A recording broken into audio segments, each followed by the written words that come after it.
back. Thanks everyone for hanging in there.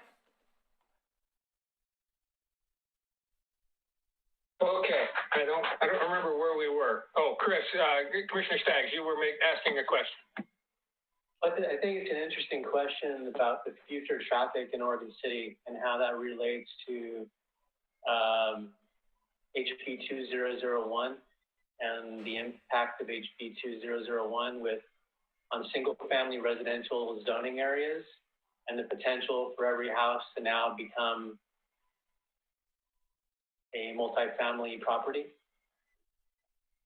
And I just think it's an interesting thing for us to think about and consider with future traffic analysis. I'm just raising it as something that we should think about and talk about in the future. Yeah, I agree, Chris. Commissioner Stoll, did you have something? Yeah, I've just been rolling around in my head since what Tom asked about how why the expectations don't meet the reality. I think it was worded differently, or worded differently, but thank you. It's really, is that right? That was pretty much it right? In a nutshell. Thanks. Sure. It's really hard to predict the future behavior of human beings, both individually and collectively. I mean, you could have a house with one person in it, or you could have a house with 4 adults, each living in their own bedroom. They have their own car. You just, you don't know. You don't know what it's going to be, who's going to live there, and how all that's going to shake out. And that's why I think that, and that's just my thought, but that's why I think that's why the reality doesn't always line up with the expectations. Good point, Greg, but I was talking about major developments like the Park Place and the other ones that we've seen over the 8 years. They always tend to tell us, and the public, this is how many we expect, but it's never that way. And you're right, households could be more than that. Those new codes didn't come into effect until recently, but people were concerned about the intersections, like out at South End, and I can't remember, the Lynn Avenue, and some of these areas when they say, no, it's not going to impact it, but yet the public says it will, and it does from day one. And that's what I was referring to. But thank you. You said it more concisely than I did.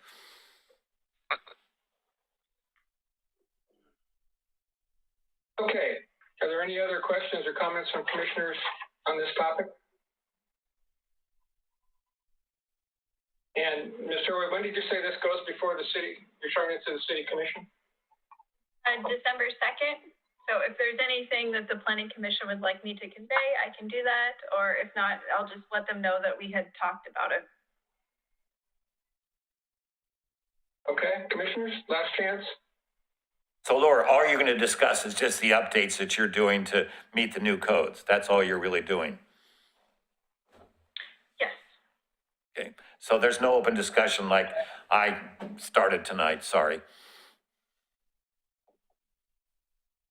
So I just have one more point related back to my comment earlier.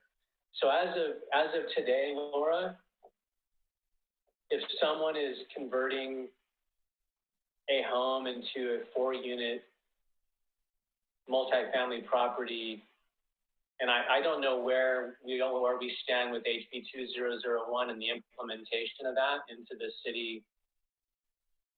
I don't believe it's been codified yet, right?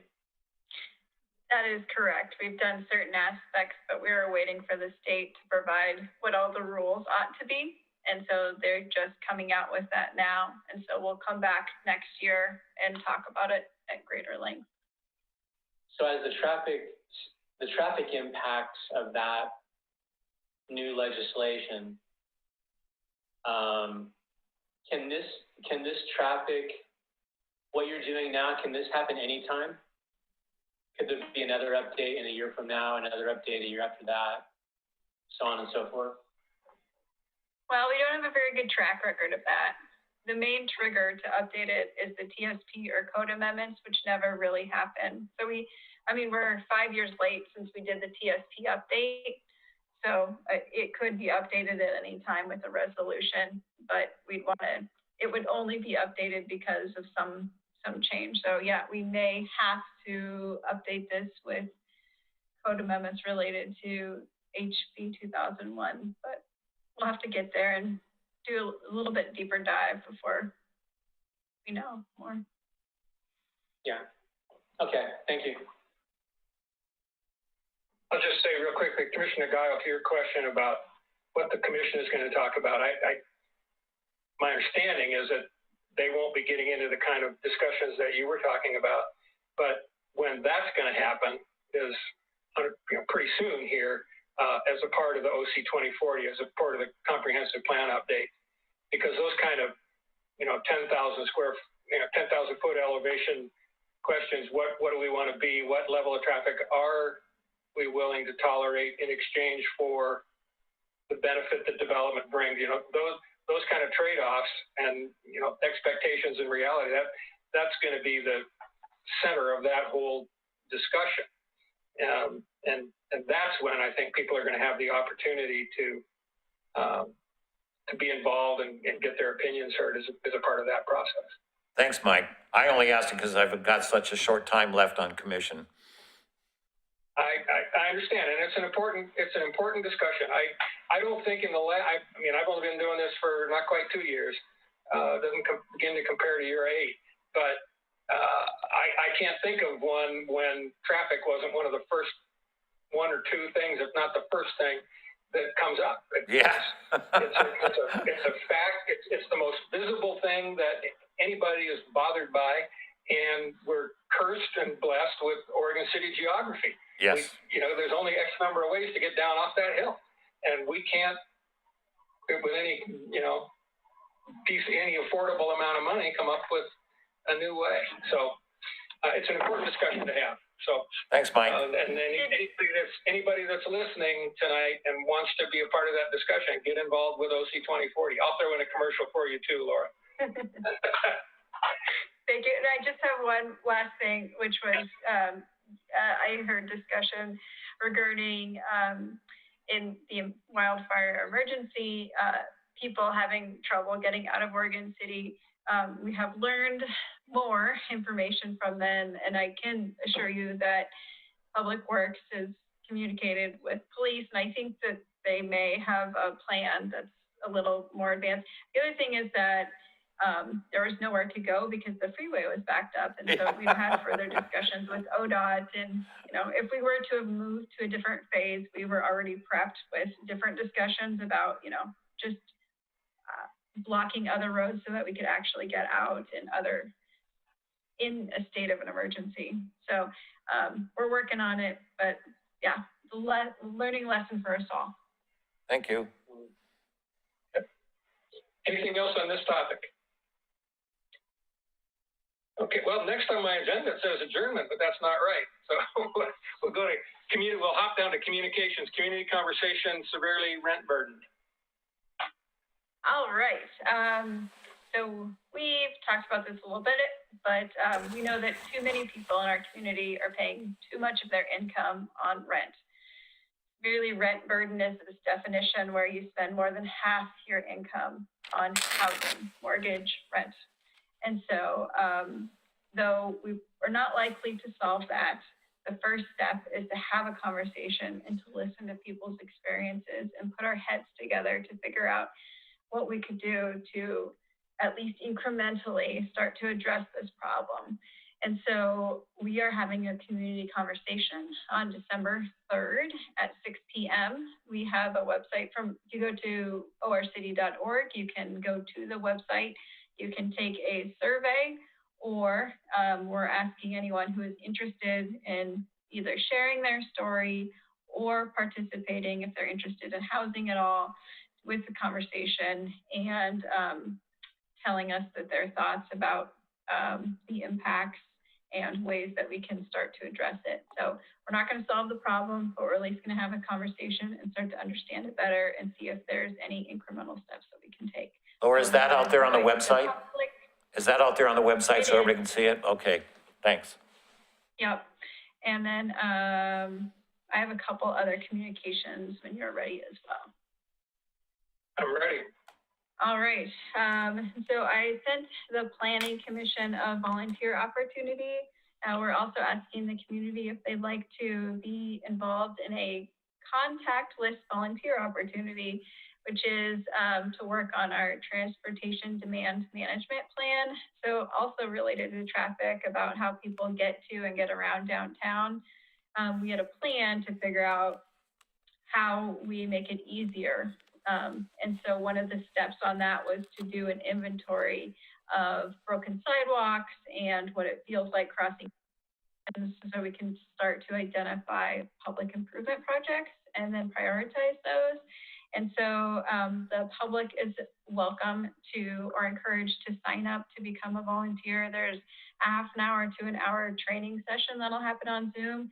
And then you'll get a map, and you'll use an app on your phone, on a smartphone, and then you'll go around and take pictures and categorize things that you see within a small boundary. And you'll have between December 2nd and December 13th to do that. If you're interested, please contact one of our planning interns, Henry Miller, at HMILLER@orcity.org. So hmiller@orcity.org, and he can get you connected with that training. And then last is, I sent an email out to Planning Commission earlier today with that list of items. We're trying to figure out at our future meeting if we want to have comments or the City Commission, who's creating priorities and projects and a budget for the next biennium that'll start this summer and go for 2 years. And then also, as a part of that discussion, we talked about, are there things that we should have more training on or work sessions on? And so this is kind of a dual list. If there's anything at all you think the city ought to do, you can try and categorize it. Just send me comments, and then we'll work through it together. But that's all I have for tonight. And thank you again for everyone for participating the week of Thanksgiving. Laura, I have a question for you again. About a week and a half ago, there was people down on every corner with notebooks, writing down statistics of people crossing streets left and right and cross. Was that part of your department, doing a survey of how people get around downtown? There's a few different things, but yes, we did have, it was more than a week and a half ago, but we did have, as a part of the TDM plan, we did a bike and pedestrian survey as well. So we used volunteers to count how many bikes and people were out walking around. So we collect data like this every few years, like the parking study we're doing every couple of years, so we can start to see trends and impacts. I noted that, because I obviously walk downtown a lot, that it was mainly weekdays. Were they down there on weekends also? Because on weekdays, there's not as much walking or biking as there is on weekends. I wish I knew the answer to that. I know that we try to change various times of day as well. So like, for example, this new volunteer opportunity we're looking at for how comfortable it feels to walk around. In addition to all the work that the volunteers are going to do, our intern's going to go walk around at night and see, like what streetlights don't work and where is it hard to see things. So we do try and make sure that when we do studies like this, that we also include weekends and nights, that it's not just a 8 to 5 thing. The reason I ask is because while you're doing this survey and asking people to be involved, we really don't have much control here in the city over the state highway coming over the bridge and going out beyond 7th out towards Canby, do we? I mean, the street lights there, if you were down there in that corner, you would hear so much road rage and people honking, throwing things out their windows at the cars ahead of them, and pedestrians trying to get through and almost getting hit. But we don't have a lot of say-so because that's a state highway. Is that correct? 99 is a state highway, and you're right. But if we know that there's a problem, then we can take steps to be an advocate to solve it. I mean, so there are solutions that we have come to create on roads that are not ours. So knowing it exists and prioritizing how bad it is, I think, is a great first step. And then from beyond that, it'll definitely take some partnership. I think the note that most people say is down there, I think there used to be above, as you came off the bridge, a sign that said no left turn, because it would back up traffic onto the bridge. But it still is there, but they moved it down lower, about 6 feet above anybody's head. That's it. And everybody's turning left still, and people walking across the street think they're safe. but people keep turning left off the bridge. The sign's there, but they've lowered it so much that drivers don't see that they're not supposed to turn left there. That's a big point of contention down there in that section of town. Just a thought. And I didn't know if we had any control over state, the signage and the highway there, the crosswalks. We can certainly provide input and have partnerships, or just email them a bunch till they do what we want them to do. Depending on how easy it is, right? Okay. So we do work in partnership with them quite a bit. Okay, good. That's Mr. it. Curry, do you have anything else? Anything from any of the other commissioners? Commissioner Stoll? Yeah, have we heard from the city attorney whether the 2 open positions are going to be filled now that we don't have a mayor?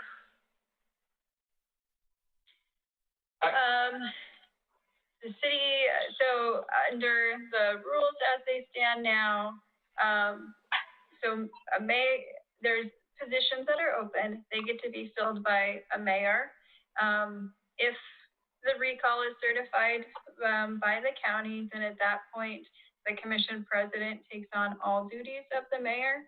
And so I don't know what any timeline or proposal is. We're still kind of working on some of the details, but I do know that it falls to the commission president, which is Commissioner Rachel Ledesman. Oh, thank you.